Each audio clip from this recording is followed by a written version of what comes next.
RogueCon 23. That's right. It is here. It's not back. It's here. It's the first one. Join the ultimate celebration of digital content with its creators, passionate fans, and industry experts. It is all happening in downtown Waco across multiple venues, January 20th through the 22nd of 2023. Now, if you want to go, you got to get tickets, and tickets are on sale at RogueCon23.com. That's RogueCon, RogueCon 23.com. Be there. I'm going to be there. Everybody's going to be there. Let's go.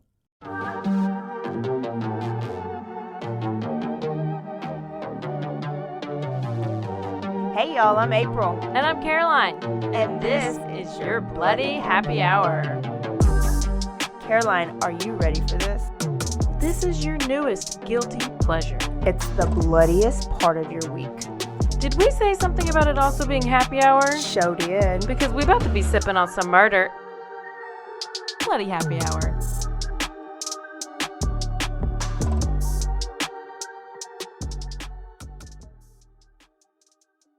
Hey y'all, this is April. You just keep it in. Turn Up Tuesday. Turn up. Tuesday. Quickie time. This one is a little special because we are going to have a guest.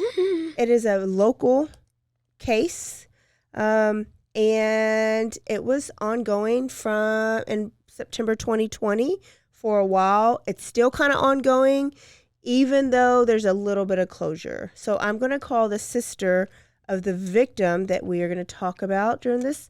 The victim's name is Carolyn Riggins. Okay. Okay, and this story's out of Fort Worth, Texas. Okay. Stay tuned. Hey, Kim. Hey there. How are you? I am doing okay. How about you? Good. So can you hear us? Can you hear us fine? Yes, I can. I'm about to pull over real quickly and park, Okay. so you don't hear my road noise. So I have my co-host Caroline here. Say hi, Caroline. Hi. Hi, Caroline. Nice to meet you. Nice to meet you. Thanks for coming on. Oh, no problem at all. So Caroline knows a little bit about the case. Very little. I've briefed her Yeah. on and on throughout. Her long-term and short-term memory is horrible. So she does know a little bit about it, but I'm well-versed in it. But I don't know what's been going on here lately. So we're recording now, but what I want to do is let you tell us a little bit about Carolyn and then kind of take us back to like that week that she went missing. I'm going to refer them to the Vanish podcast too that you did because that was multiple parts and very detailed. But we can tell them like what happened, how she went missing, all the sketchy part of it, and then the conclusion, and then kind of where it is now and your frustrations. And then maybe at the end, like a call to action, like how can we help? I know you had the petition. What should we do? Because if it ended the way I think that it ended, what I last heard, you guys have a little bit of closure, but not really. I think we are at the point of acceptance. Okay. And the Texas Rangers did pick up the case, so there's a little bit of a fire still burning. Good. Okay. Well, let's do it. Okay. Hi, y'all. Okay. So who I have on the phone is Kim Haynes, and she is the sister of Carolyn Riggins. And Kim, welcome. Kim, what I'd like you to do is just tell everybody just a little bit about your sister. Okay, so,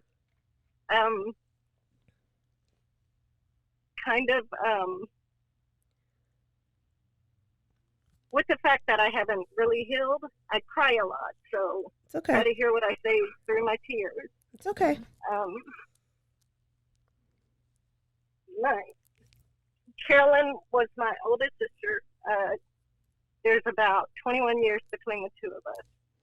And I remember her being, because she had children one was older than me, and the other two were just like 3 or 4 years younger than me. So I remember growing up with her and my nieces, and feeling like really tied to Carolyn because she was, when my mom was working, I was with Carolyn. And as I grew older, she was kind of that older sister that I could go to and talk to her about things that I couldn't with my mom, talk about boys or talk about, just different life types of things. Because my mom was older. She was a little strict and a little whatever. And Carolyn was just that person for me. And I just remember she had the biggest laugh. She loved hard. She did everything hard. If she got angry, it was hard. If it, just all those things. But the one thing about her is that if she could do anything for anybody, she would. She was not a selfish person. She was, I don't know, she was the oldest kid of 8. And so she had to figure out some things on her own. Wow. Yes. That's what I remember, is that she was that in-between mother figure, big sister figure that's kind of a perfect little combination for a older sibling. Was she the oldest of the bunch? She was. Yes. She was. She's the oldest out of all of us. And I'm the youngest, so there's a 21-year span there. Oh, wow. I mean, I have a younger sister who, she's probably 13 years younger, so. But that's, so I kind of get that, but yeah, that's. Mm-hmm. So how many kids did Carolyn end up having? So Carolyn had 3 daughters, and 5 years before Carolyn went missing, her middle daughter, my niece Connie, passed away. She was 41 years old, and died of natural causes at the age of 41. Yeah, okay, I remember that. They found her in her apartment. Right. She's been there, she was there several days with my little great niece. Yeah. 2-year-old at the time, and so my 2 nieces, Carolyn's daughters, who are still with us, they've just had a lot of trauma. Yes. A lot of grief, and just traumatic. How do you understand that your 41-year-old sister passed away of natural causes? Right. 41. Right. 41. And how do you understand that your mom, months before she turned 70 years old, just disappears? Oh my gosh. I'm so sorry for the trauma that the family, you and your family have gone through. But let's go to that week that she disappeared and kind of what her routine was during this time, and what happened. So I can remember that day. It was a Wednesday that I got the call from my niece, and I missed it. I was out working in my yard, and when I got in, I called her back, and I can just remember feeling like time stopped moving, to hear my niece say, "Mama's missing, and we don't know where she is." And it was, and then because I'm kind of a doer, I have to do things to be busy, to whatever, and it just seems like time was still standing still, and I had made calls to all my family members and everything, and within an hour, I was on my way up to Fort Worth to meet up with my nieces and their kiddos and everything. And Carolyn was disabled, so she wasn't working, but she was almost 70. She had worked a lot of her life. She worked as a caregiver, working with disabled people, working at nursing homes. She had started her nursing license, but she didn't get a chance to finish it because of just not having enough help. Like I said, she was taking care of me when my mom was working, and she had her own children, so she didn't have a chance to finish her nursing. But she was just that person. She was a nurse at heart. She was going to care for people. She was going to just be there and be there for support and things like that. So as she got older, her hobby was bingo. We called it her job. If somebody asked where Carolyn was, it was, oh, she's at work. And but she just absolutely loved it. And I think all of us at one time or another went to go play bingo with her, just to share that with her or whatever. And but it was her addiction. And she had just moved to Fort Worth 10 days before she went missing. She had just moved into her apartment. And she had lived in Garland before that with her youngest daughter, Gail. And before that, she had lived in Fort Worth before. She had lived with me a couple times. So she had a stroke, right? She had a stroke, and so she was dealing with some of the physical part of that, right? Yeah, and the stroke, it was amazing. I mean, her spirit, it was amazing that she stroked on roughly 2/3 of her brain. There was damage on both sides. She had lost her peripheral vision on her left side. Couldn't use, I can't remember which side of the body that was, like she had like a limp with it in her arm. She couldn't use it as much. But I mean, within days, I was at the hospital from when they called and said Mom had a stroke. I was in the hospital with her every single day as she recovered, and just watching this lady, seeing that image of the x-ray of her brain and watching this lady start using her arm as if never anything happened, to have all of her memories, to have all of her functions. And I'm like, oh my gosh, this woman is a warrior. Yeah. And so after that, and the doctors termed it as stroke dementia. It's not a dementia, like she's not oriented to time and place, or she doesn't know who she belongs to, and that's what I stress to the police. She knows who she belongs to. Mm-hmm. But she would just forget things, and her peripheral vision made her not see well when she was driving. She was capable of doing all the adult living types of things that she needed to do, but there were things, the stroke dementia caused her to forget if she was cooking, or to those types of things, that there was just maybe it's not the short-term memory that was there. Her long-term memory was perfect. Right, right. And so she wasn't driving for a majority of the time, and that's how I got to go to bingo with her a lot, because I would take her.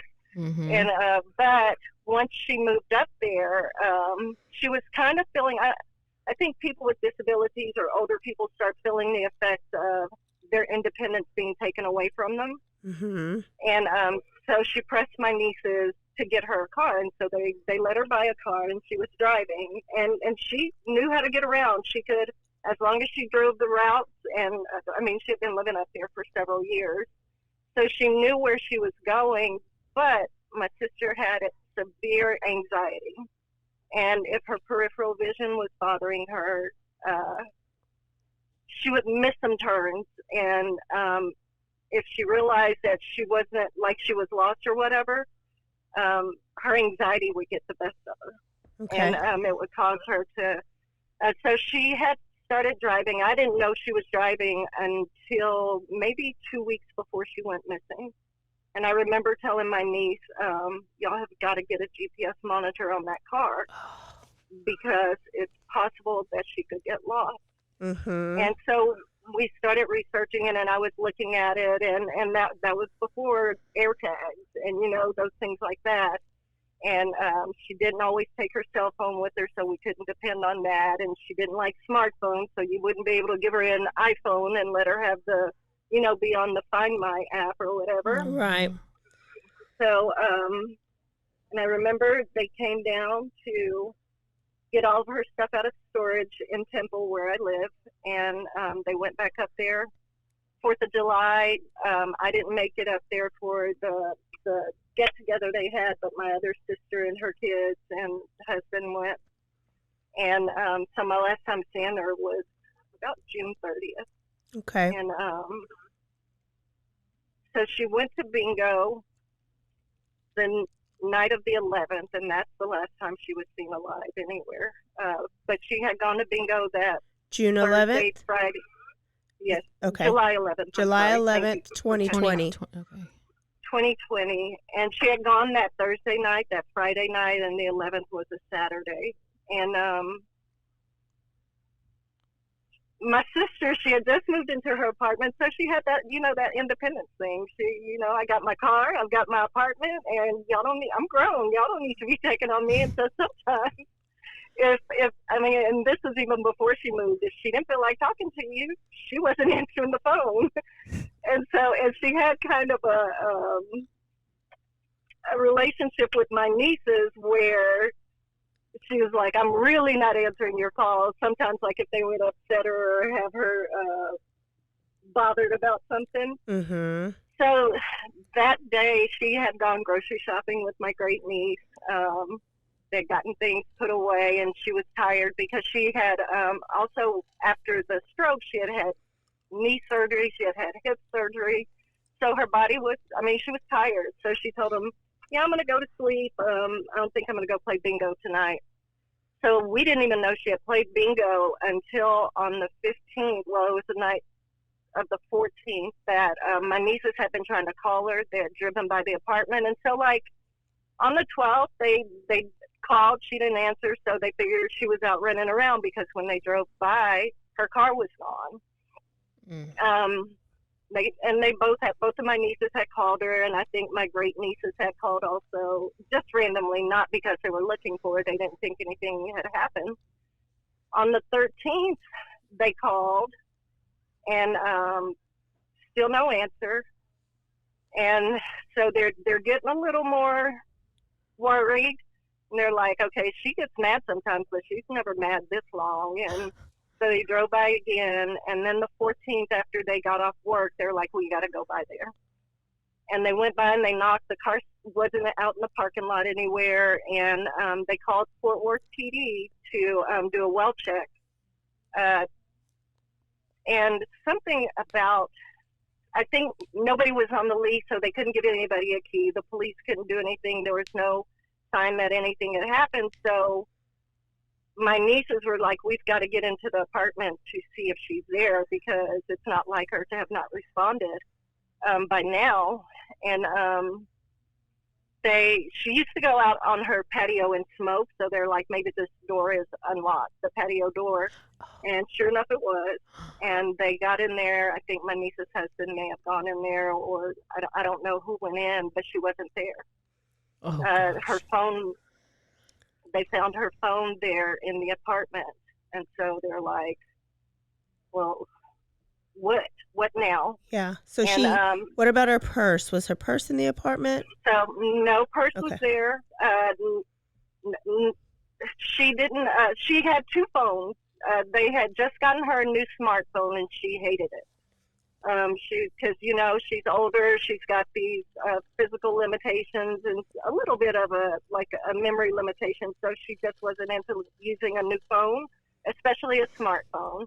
And so she just left it there, and she didn't always take it with her, but she had gotten lost before, and I didn't know about this, but my niece was like, she knew where she was, and she memorized my niece's phone number. So she got to a convenience store. She called and she's like, hey, y'all, I'm lost. This is where I am. So my niece went to pick her up. And so that was something that it was kind of, I don't know, it's kind of like took me aback that she was driving and she had been lost and I didn't know about it. But she was still driving. So that's one of those things that I'm like, goodness. Yeah. If I had just been more intentional about finding a GPS device that we could pay for or we could look into, or to find out if there was something available through like DHH or something, Mm-hmm. DHHS. And so this time they're like, she would have called by now. If she was lost, she would have called. So that once the police were there and they got the report and my nieces officially reported her missing, it was after midnight. And I'm pointing this out because it's a bone of contention with Fort Worth PD also. So they made the report, and by the time the officers were there and processed, did the report and everything, it was the morning of the 15th. So it was like 12:30 a.m. or whatever. And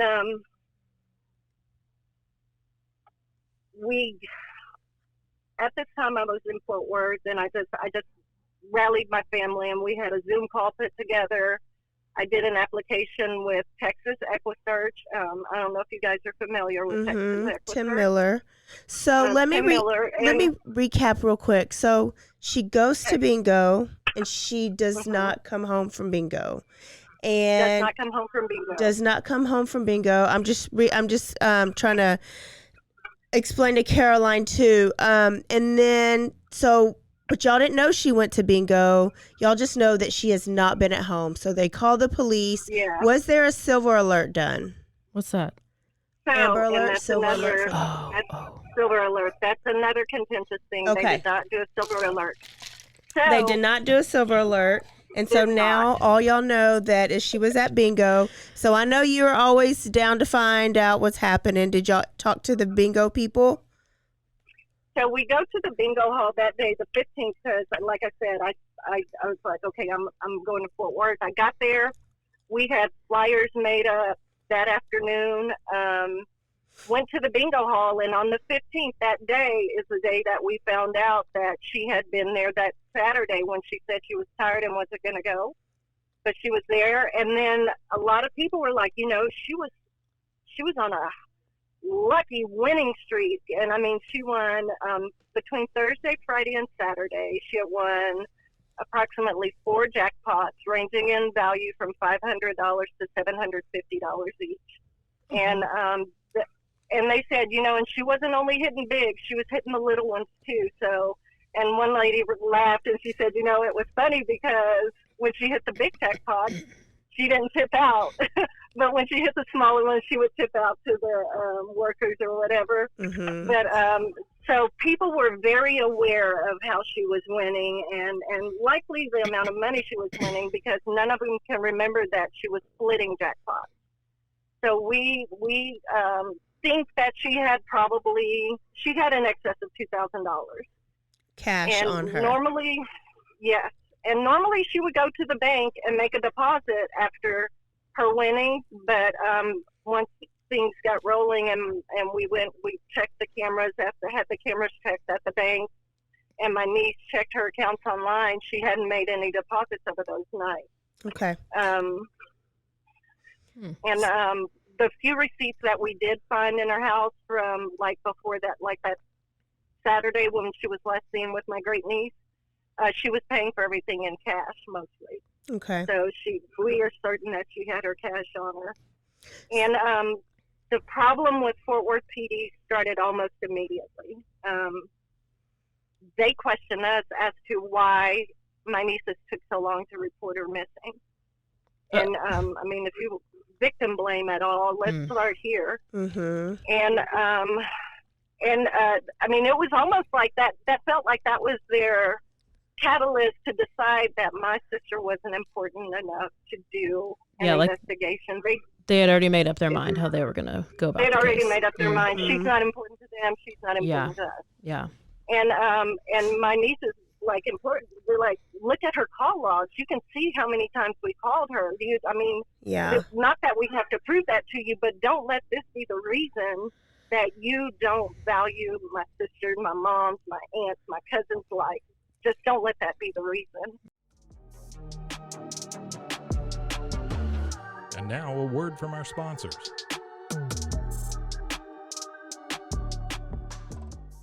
RogueCon 23. That's right. It is here.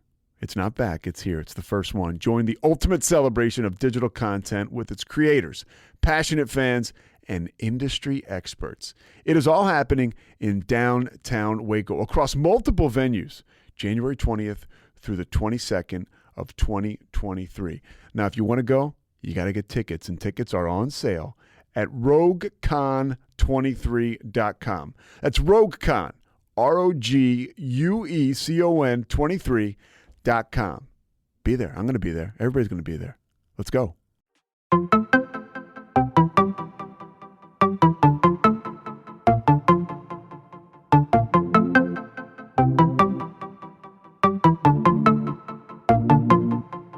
Welcome to One Star Rewind, a new podcast about those dreaded one-star reviews that every business owner hates to receive, but yet every customer loves to read. During this podcast, we will peel back that one-star review to better understand how it happened, when it happened, and what the business owner is doing after receiving that one-star review. This podcast will be about love, hate, and laughter.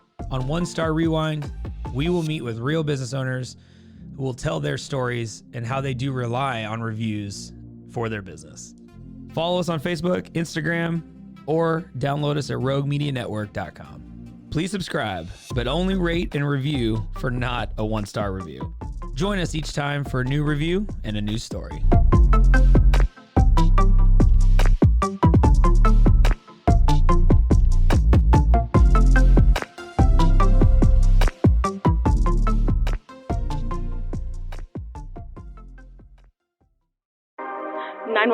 What's your emergency?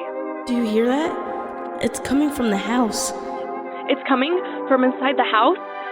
Do you mean? Could it be? The Poltergeist. New from Rogue Media. Two haunted hotties talking about haunted places. Every episode we dive deep into the darkest places and give you a bit of history. We're getting spooky in all the right places. You've gobbled your last ghoul. Follow along for the craziest and spookiest stories with Debbie's Dark Tourism. The Stanley Hotel, Winchester House, The Alamo, Hotel Monte Vista, and more spooky places. Find us at _Poltergals. POLTERGALS. Look over your shoulder. It's us, The Poltergals. Wherever you consume the podcast, you can find us there.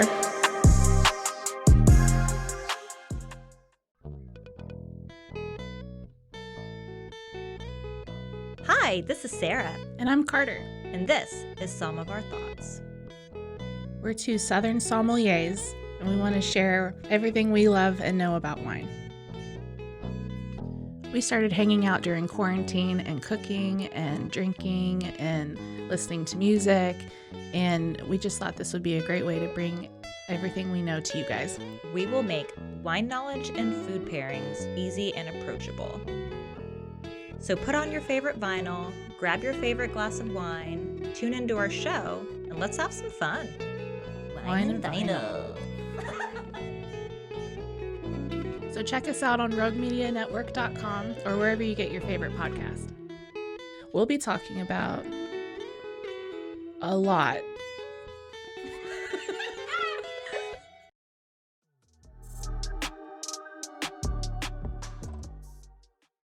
And so, Caroline, I'm working with Kim at this time. We're in the summer and we're going into the school year, and all I've seen is that her sister's gone missing. So she's actually having to keep her normal life going, Kim and her family, while their sister was missing. But, you know, Kim, on our podcast, we have a slogan. We say, stay aware, stay alive, always be DTF. But DTF is down to find, down to figure it out. And so you were real DTF because Kim organized the searches. She had flyers made. She had a Where's Carolyn page. Tim Miller, who is EquiSearch that found Vanessa Guillen and does all the searching for the bodies. He came. He helped them search. And so she was trying to do above and beyond, but probably with the Fort Worth Police Department wasn't helping you do, right? Right. I can't tell you how many times I ask them, what do y'all do? How do you help families in this search? What are the resources you have available? And they're basically like, and they initially told their PIO went on when he was talking about it, because we did everything to get the news stations, and everything involved, and their PIO said, maybe she took her winnings and went on a long vacation. and just things like that, that I don't think it was intentionally callous, but I think it's almost like that's their culture. And so they don't even realize that they're acting in their culture. And so they didn't do a silver alert, and I was on the phone with now, mind you, Fort Worth PD does not have detectives who work in missing persons. They are, and I don't say just officers to like minimize their role, but detectives go through special training to get that title, to know how to do things differently. So they have officers in Fort Worth. And I can remember because I was calling them detective, and then when I called and left the message, it was like, this is Officer Jones.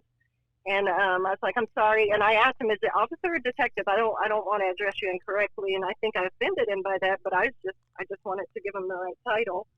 But Officer Jones is on the phone with my niece, Gail, and I, and this is on the 16th. It seems like time is like going half beat.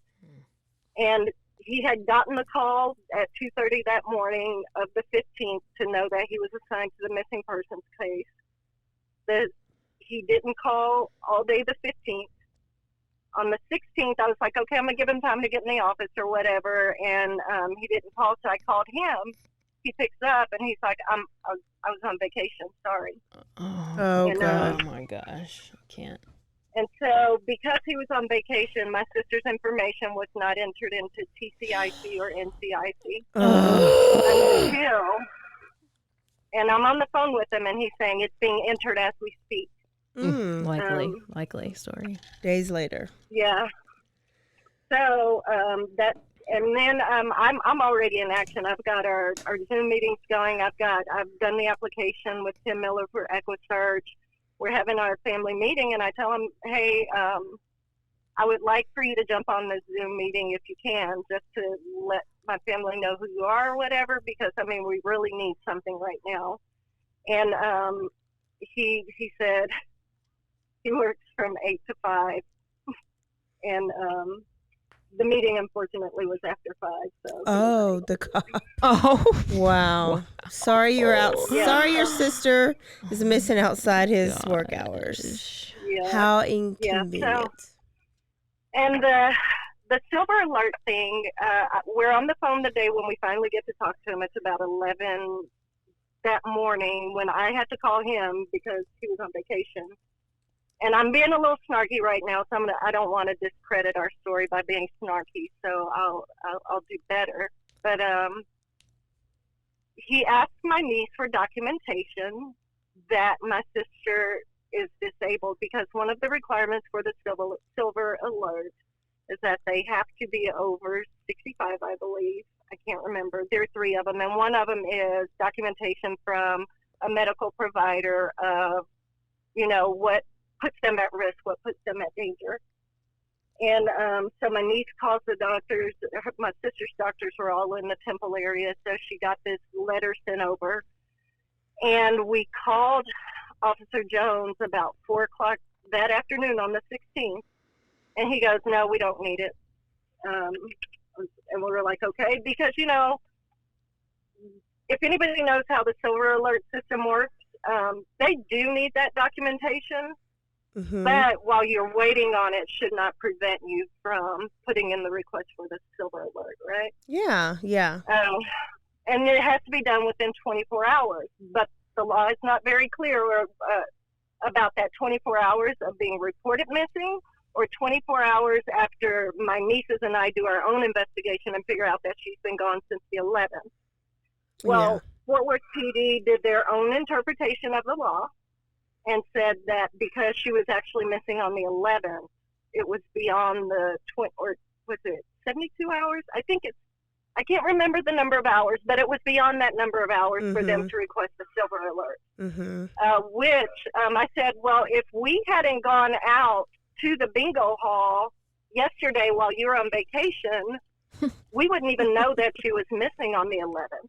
Yeah. So they're not doing the silver alert because you waited too long?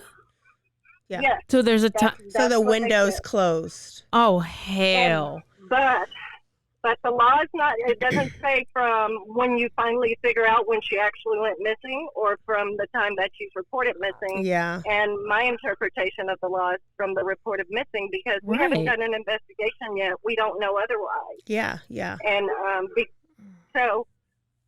and because we had gone to the bingo that evening of the 15th, once we got the flyers done and everything, we knew she was missing on the 11th because everybody started telling us that. Okay. And people were talking about how everybody knew she had won. And there's some people that reached out to us. There's a regular player there, and he was talking about, I remember a night when I won a lot.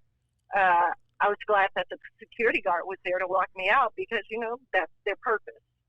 Okay. Yeah. And I mean, I'm assuming y'all are just like searching everywhere for the car. I mean, just trying to look for it. Oh my gosh. Yeah. We had our first search. I got to Fort Worth on the 15th. We had our first search on the 20th or 21st when Tim Miller came up there, and it was supposed to be a day or two before, but there was horrible storms in Houston. And I mean, we were driving through parking lots, and we had people who I figured out how to do grid searches by the grace of God. Because, my gosh. I mean, I was like, so what do? I need to get some maps. I need to know where to send people to. I found apps. I found all these things to map things out, to send people where they needed to go, to be able to track all this stuff. And we've got people searching Walmart parking lots after closing because if her car's there, it's still going to be there, Yeah.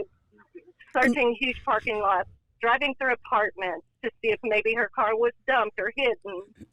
And, I mean, we met so many amazing people who helped us. I mean, and just from the go, they don't know us from Adam or Eve. And I put this Facebook thing up. I created the Finding Carolyn page, and the response was amazing. I mean, some of our searches, we had maybe 9 or 10 people, but I'm like, that's 9 or 10 people more than me right now. Yeah. And what a blessing. And we had as many as 40 people on some searches. So it was an amazing outpouring of help and support from people. And y'all would meet at the bingo hall in Watauga. Can't ever say that, right? And so how did the bingo hall people, after a certain amount of time, start treating y'all? Did they continue to be supportive? They were the most antagonistic group of people. There were a couple, I'll take that back. There were a couple people who were regular players who poured their hearts out. Some of them came to our searches. The workers there, it was a different story. It was almost like feeling like, you guys mad at us? Is it, and why? Every time that we set up for a search, and I did a search every week, and they would be 2 or 3 days long, somebody from that bingo hall would get into it with somebody from our family or the people helping us. They would ask us why we were asking questions, and they would tell others. They would tell people, like there's this one guy who came to tell us about when he had won and the security guard helped him out. Mm-hmm. They called him in there, and I don't know what was said in there, but when he came back out, this man had tears in his eyes and basically told us, I can't talk to y'all. And that we need to let the police take care of this. Wow. So that alone there, and I mean that whole plaza where, because I mean, I've honed my skills. If I was young enough, I'd go and take a detective test myself. Because I mean, I started doing background searches on all these things and businesses there that love it. They're not really businesses, but they are a storefront, and people with briefcases walk in and out of there. So I mean, there were so many creepy things going on in that whole plaza. Like the place that my sister would go, there's a little gas station on the corner by the bingo hall. Mm-hmm. And she would go there to get her cup of ice and her cigarettes if she needed cigarettes or whatever to go play bingo. And she had been in there. People had told us they saw her in there. And when we went to request video, because some of the businesses were willing to give us the report or like give us the video or whatever without a police report, or if the police called and said something. we go to them, and they're like, no, we don't have cameras. Bingo hall, no, we don't have cameras. And sounds a little suspicious. Little suspicious, bingo hall without cameras? Are you serious right now? So let's fast forward to when, around the time where you get that phone call or that Facebook message, or I forgot what it was, and they actually found your sister's car. Okay. So it's the October 24th, 2 days after my birthday. And I can remember, and I tell you guys, some things are just printed on your brain. I can remember everything I did. I'm getting my nails done, and I see this number on my phone, and I know instantly somebody's calling to tell me that they found my sister, and I don't know how or why I knew, but I knew. Mm-hmm. And it's a young guy, and this guy cannot hold it together. And I mean, I can't imagine being 30 years old out hunting with my dad. This young man was out hunting with his dad and coming up on a vehicle with human remains in it. And so he's trying to keep it together to tell me, and I tell him, hey, I'm going to have to call you back. I'm driving right now. And so I go and I call him back, and I don't want to ask him details, but it's almost like that thing that I need to know. I need to, where was she? How was she? And what was there and what's around it? And it just broke my heart because as a teacher, I don't know, I think I have like this protective nature or whatever, but and I mean, 30's not young, but I'm 50. Right. So I just feel like I want to protect him from having to deal with our trauma too. And we ended up having lots of conversations after that. I went to go meet him and his father. Oh, and, so kind of tell the listeners where she was, how far it was from the actual bingo, and where she lived. And then she was deep in some woods. So yeah. So she was found in Cook County, outside of Gainesville, probably, I don't even know if it was 10 miles from the Red River, the border with Texas and Oklahoma. Mm-hmm. And people at the bingo hall had suspected that she had gone to Windstar. So, I mean, that's definitely in that direction. But she was found in this, it's an actual Federal Reserve where people go hunting, basically. Okay. And it used to be an old oil field. And so there are all these old cats, like my niece and I went out there to walk the area and to go out to where her vehicle was found. And April and Caroline, I tell you, there's absolutely no way. My sister didn't have her glasses. They were never recovered. She didn't, and it's pitch dark out here. It's pitch dark. There's absolutely no way my sister drove herself out there, and that's Fort Worth PD decided. While they talked about we need to go on the facts, they decided that she had a medical event, drove herself out there, and starved to death in her back seat. My sister was found in the back seat of her vehicle. She was found in the back. And this is 60 miles away. This is an hour and a half to hour and 40 minutes away. Yes, and from from the bingo hall. Yeah, I'm researching from the bingo hall. How far off from I-35 would it have been? I-35 that should have been driving, or 20 or? If in fact she had been going, which she wouldn't have, she had been to Windstar since like 2009 before her stroke or whatever. But it was probably about 20 miles off of I-35 north. But not only the distance, but the terrain, virtually impossible. It's just in the middle of a fort, like a. Caroline's got it pulled up, and it's literally. We'll put this on our Instagram for our listeners, but it's in the middle of a forest. Like it's no way that she could have just accidentally exited, took the wrong exit and took like one wrong turn and ended up there. Not even street. This is 20 miles away from a main road, and then there's not even a dirt road or any road around there. There's grass and there's trees. And wasn't her car like into the trees? Like it's not just on the edge of some trees. It was deep in the trees, like hidden, and the like front Jelani bumpers Day. Let me tell you this. My niece and I went out there in a truck. There were areas of that terrain that we could not go out into in a truck. My sister drove a Lincoln Continental. Mm-hmm. There's absolutely no way that she drove through those areas without her glasses in the dark or in any other situation. And the car just happens to be snugly fit between some saplings and things like that. But Fort Worth PD's theory was that she had a medical event. She didn't know where she was going, and that's just where she ended up. She was dead in the back seat. And Caroline, they did not process the car they didn't do any crime scene investigation. They didn't check for fingerprints.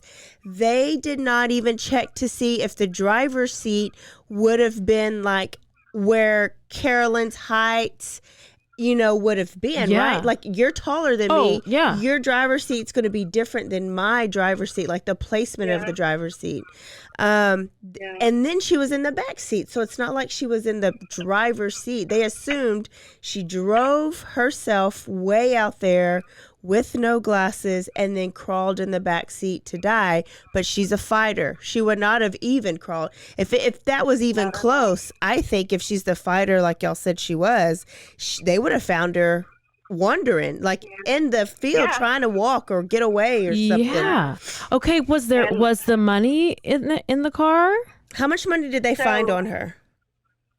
$320, $360. And she won $2,000? Yeah, and she probably should have had over $2,000. Okay, hello. Like what? And the interesting thing about that, she didn't go spend it. Exactly, and she. If anybody knows about crimes against women, what is the first thought when you find a woman who does not have pants or underwear on? What's the first thought? Oh, she's been raped. There you have it. Yeah. She didn't have on. Did you know this? She was in the back seat. She was in the back seat, and her pants were on the front seat.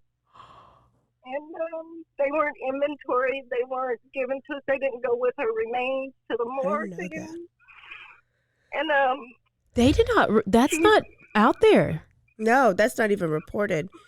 They're not even reporting that. Like, they're completely hiding. Yeah, it's something that I couldn't even come to grips with. And the only reason we knew is because I requested the crime scene photos from Cook County and oh my gosh. And even after that, Cook County had sent all this to Fort Worth, and they're like, listen, we need help with this. We need you guys to process. And they sent them the file. And with file transfers, and you can do it with your own Dropbox, if you transfer a file, you can tell when it's been accessed or opened. Mm-hmm. Fort Worth PD never opened the file with the crime scene photos. And they were like, well, it didn't happen in our jurisdiction, so it's not our case anymore, basically, right? And so then Cook County is like, well, we need help. Okay. And so Fort Worth PD, even though they said it wasn't their jurisdiction, they put a hold on my sister's vehicle there at the because it was towed off to a tow yard there. And they put the hold on the vehicle. And so while the hold was on it, we're like, okay, that means they're doing something. Car's going to be processed, because we're like, when's this going to happen? Nothing happened. And we got a letter from the tow company saying the car was going to be destroyed, or we get paid $1,200 to get it. And we're not understanding. I'm like, what? Mm-mm. I called them, and they're like, well, Fort Worth PD took the hold off, and you guys can come get it, but it's labeled as a biological hazard. And I'm like, we don't want the car. We want it, processed. We want this to be taken care of. And I called Fort Worth PD, and they reluctantly put another hold on the vehicle. And I'm thinking, okay, they're going to do it now. Towards the end of the story, this 2-year-long story, they end up taking the hold off. They never tell us about it. The car is sold. Sold? Yes, and it's sold to somebody who's like a salvage yard that's going to crush it, or take the parts of value and crush it. And Fort Worth PD never told us. The tow yard people had lost my contact information, and they couldn't find me. So And did Cook it County get didn't crushed? know. Did it get crushed? It ultimately, and I don't think it's been crushed to this day. As of June, it still had not been crushed. Okay. Because there were a couple times when I was listening, you were like, they told you that the car's been crushed, that they are following the directive of the police department. Call them. Okay, let's go. If you don't mind, what state? I feel like you told me, but I don't want to get it mixed up with any of the other cases. What state was Carolyn's body in when they found her? State of Texas. No. What state? No. Oh, I'm sorry. Oh my God. I did the same thing. I was like, April is in Texas. Sorry. I was like, Condition. What condition? What there condition? you go. Sorry. I was like, are you in a different story? We're still in Texas. I was like, she needs to clarify it. But anyway, so here's the thing. When her remains were found, Cook County sent her off to Dallas County medical examiner to be autopsied. After we received her body, we had our own autopsy done. And we don't know anything at this point because Dallas County won't share the autopsy with us. They said it has to be released by the judge in Cook County. And the Cook County judge is like, I don't know why they're saying that. You're the family. And so there's this whole to-do. We didn't get a copy of the autopsy until last year, middle of the year, and I got it from someone who happened to see it on the desk of someone else and took pictures of it. What? Did you? Wow. Wow. Yeah. Wow. And and then we have a final meeting with Fort Worth PD to basically say these are expectations, these are things we want. We found out that the car hadn't been crushed, where the sergeant had been telling us it's it was sold. It's their property. We don't have any control of it. And so we found that there's a lady who worked with us who was able to do all the searches through like the I guess it's a GPS or a transfer. I don't know who controls like when cars are crushed or destroyed or whatever, how it's tracked. But she found the vehicle, and we contact the people who have the vehicle, and they're immediately like bothered by the whole situation, which I think I would be too if these people are coming telling me this vehicle is a part of a crime scene or whatever, and we're trying to figure out what's going on with it. And so they don't want to talk to us. They're like, they called the Cook County Sheriff, and the sheriff, whoever they talked to, said, don't talk to anybody but us. So now the sheriff's office is getting involved again. Oh my gosh. And Fort Worth PD, we call them and say, why did y'all tell us that this car was destroyed? And we only found that day that they released the hold on my sister's car on March 31st, somewhere thereabouts. There's no explanation as to why they released it and what they knew or what they hadn't known. But anyway, so we document the fact that it hadn't been destroyed and y'all need to do something different. And so we demanded that they get the car and they get it processed. And I asked that two of the people who are working with us go along with them when it's processed so that it can be videoed and everything is cataloged, right? Right. I don't know how Fort Worth PD works or how they follow through with things, but they go out to process the vehicle. They don't contact the people who are supposed to go with them. They say they don't find any blood, DNA in the vehicle. My sister died in there, anyway, so they do all this stuff, and it's after this point that I finally say, I've got to look at the pictures. And it takes me some weeks because they're separated in folders. These are the ones with no remains, and these are the ones with remains. Mm-hmm. And I'm flipping through them, and I'm going through them, and it takes me about 2 weeks before I say, God, I don't know anything until I see this. And her body was, she was mummified. She was, there was animal activity because the window on the side of the car that she was found was partially open, probably about halfway, little less than halfway. Mm-hmm. So her organs were gone. There was nothing to do toxicology on there. Oh gosh. There's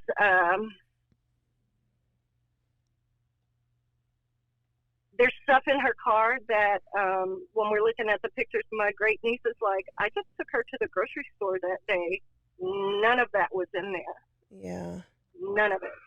And my theory from the beginning is that somebody, whether or not they intended to hurt her, they intended to rob her. And through some manner, they ended up causing her death. I don't know if they intentionally killed her or if she bumped her head or, I don't know if that happened, but I think it happened. And I think my sister's vehicle was hidden away somewhere. Yeah. Go ahead. No, I was just saying, I just read that it was like 3 miles out and 3 miles back. Like it was that far off of the main road. But did it look like it had been outside that whole time? That's just it. It did not look. I mean, my car can sit outside of my house, and in 3 days, it very clearly needs a heck of a washing. My sister's car had no bird poop on it. There was very little dust settled on it. I mean, there's no way this vehicle had been out there for 4 months, 3 months. Right. So it had been kept in a garage or something that was a more covered area. Yes.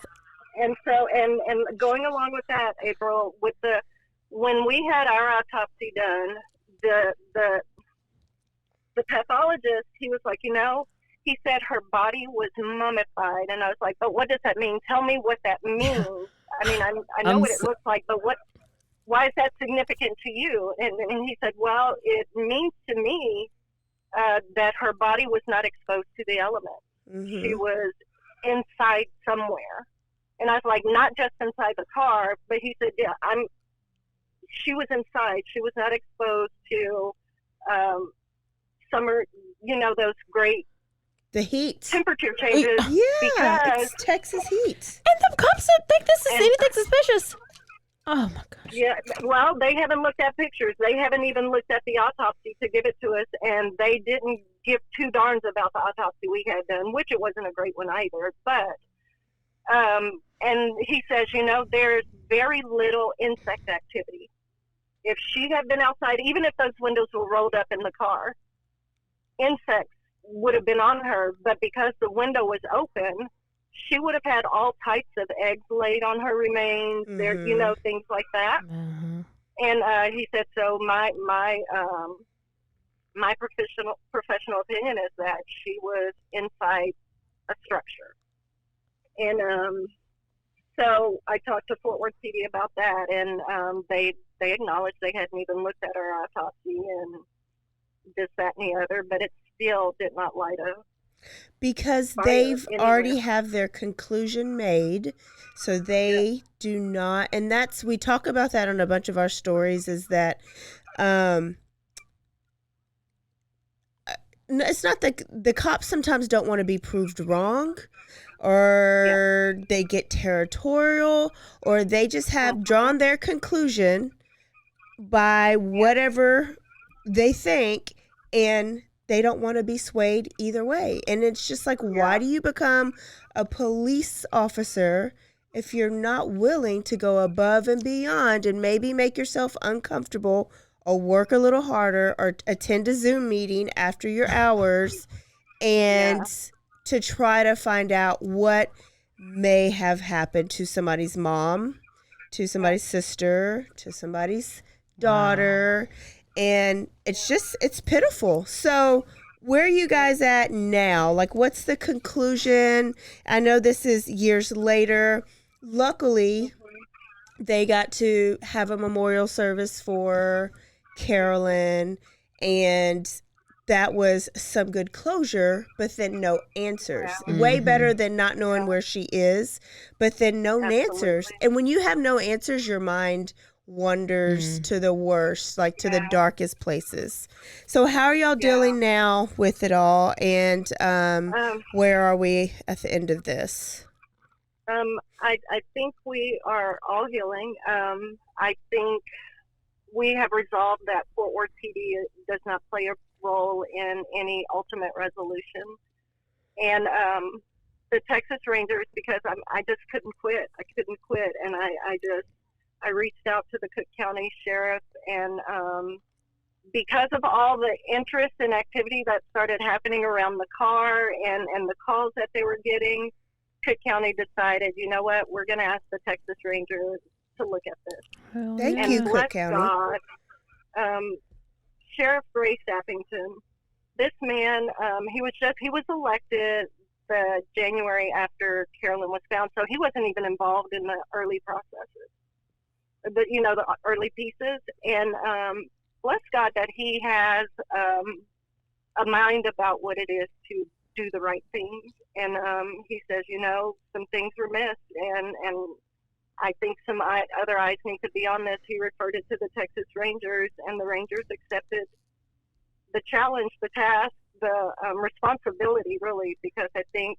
Fort Worth PD shirks the responsibility. Good. And it's an active case with the Rangers, and I spoke with him just today, and he said they've gotten all of the investigative files from Fort Worth. And Sheriff Sappington had already given them whatever he had, which wasn't much because they were do anything. dependent upon Fort Worth PD. And they returned my sister's property to us after much ado. Well, no, actually, I don't even think we've gotten it. No, we don't. We were going to get it, and we were on our way there, and we demanded that Fort Worth PD have nothing to do with it. Mm-hmm. And Fort Worth PD, the sergeant actually went to the sheriff's office, disparaged my dead sister. And I think if there's any one thing that had people in Cook County kind of curious, it's like, why would this man come and disparage a dead woman? What is the purpose in that? And so that was one of the things that they said, we've got to look closer. Okay. And the Texas Ranger, he said it's still open, and I've got to send in some emails with some names and some dates and, like recordings that we had of a lady who actually told people she knows where it happened and she could show them. And Fort Worth PD didn't think that was credible, Wow. but I'm hoping that the Texas Rangers will. And I ultimately think that we will all heal.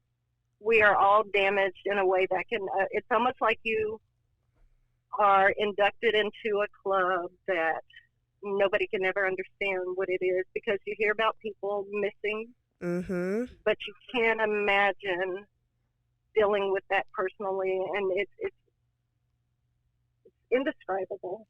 Well, just the way things change. Yeah. Afterwards. Just being, knowing what you're going through, there was like parallel to so many cases and other cases that I've read about and read into. So Somebody goes missing. You contact the police. Police doesn't cooperate. You get Tim Miller to come in and search, and he can't find anything. And then it's ongoing and ongoing, and then you find the body, but then you still don't have any answers, and you walk around every day kind of not knowing. And I'm just glad y'all are able to move on and think of the good and find some peace. But I'm also glad that Texas Rangers, that we have something like the Texas Rangers to come in and step in once the police departments aren't doing what they've been sworn in to do. Is there anything that our listeners can do to help bring awareness or share the case? Is there anything we can do right now? I still have our Facebook page. It's up and active still, the Finding Carolyn. I don't do a lot of posts or updates on it. And in the process of searching for Carolyn, I met a lot of amazing people, and I, along with a couple of them, I'm starting a search and rescue organization, and so we've got everything in the works to be able to help families like mine.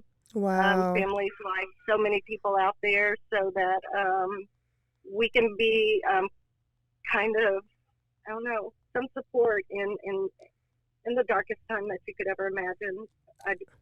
And just to be able, and so we've participated in searches over the last 2 years. It was another group that I was working with, and now we're developing our own, and I just can't wait till we can do what Tim Miller does and get our horses out there and to get our dogs and amazing have our cadaver dogs and do this just out of, I mean, these people are good people to do everything they did to help us search, and to now want to help me help others and all of that. It's amazing to me, and I could see doing it until I can't do it anymore. Wow. And figuring out how to be there for these. You never know. Like, the worst circumstances could lead to something that you're going to help so many more people. Yeah, which was Tim Miller's whole reason for EquiSearch, because his daughter was never found. The I-40. It was the I-45 killer, I think, Texas Killing Fields.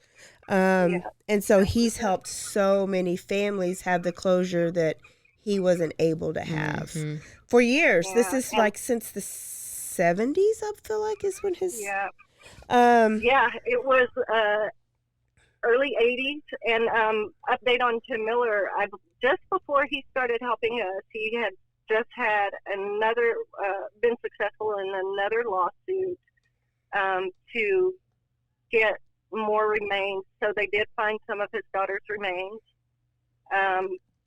And he was able to get the remainder of those that were with the county medical examiner's office for some reason, unbeknownst to me. But he said he has had to take up his daughter's remains twice. Oh, wow. To be able to put those back in there. And he said he'll do it again if he gets to get everything. Is but this him? To this day, he continues that fight. Wow.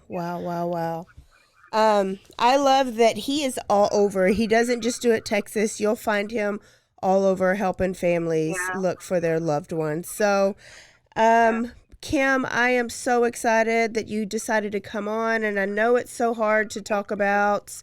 It's hard losing a sibling.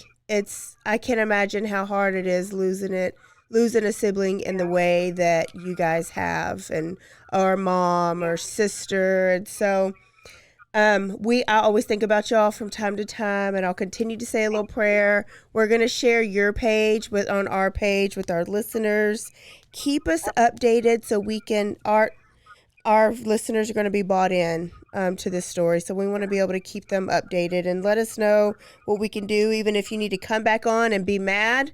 And we all be mad at whatever Fort Worth Police Department that we need to. So we got your back. Yeah, thank you. I'm glad to be able to tell her story. Yes. The tears are less but they're always going to be there. But it's a part of our healing when I realized I didn't cry on that part this time. So thank y'all for being a part of the healing and telling the stories of everybody that you guys have gotten to meet and talk to and all that. It's unreal how big a group we are. Yes. Thank you so much. Thank you. We All appreciate it. I'll send this episode Thank to you. you. Have a good Okay. evening. All right, you too. All right. Bye-bye. Bye.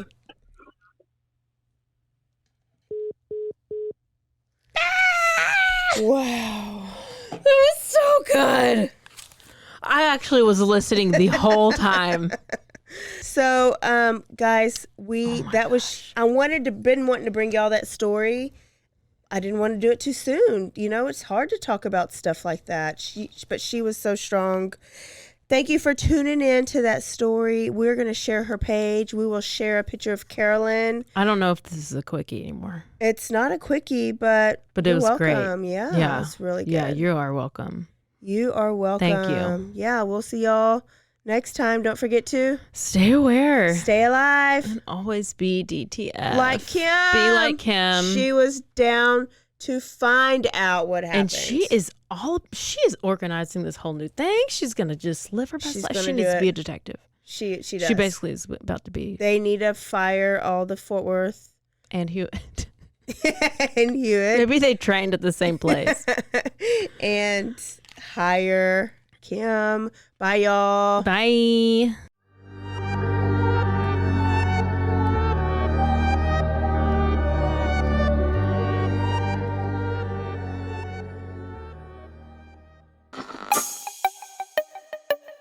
This has been a Rogue Media podcast.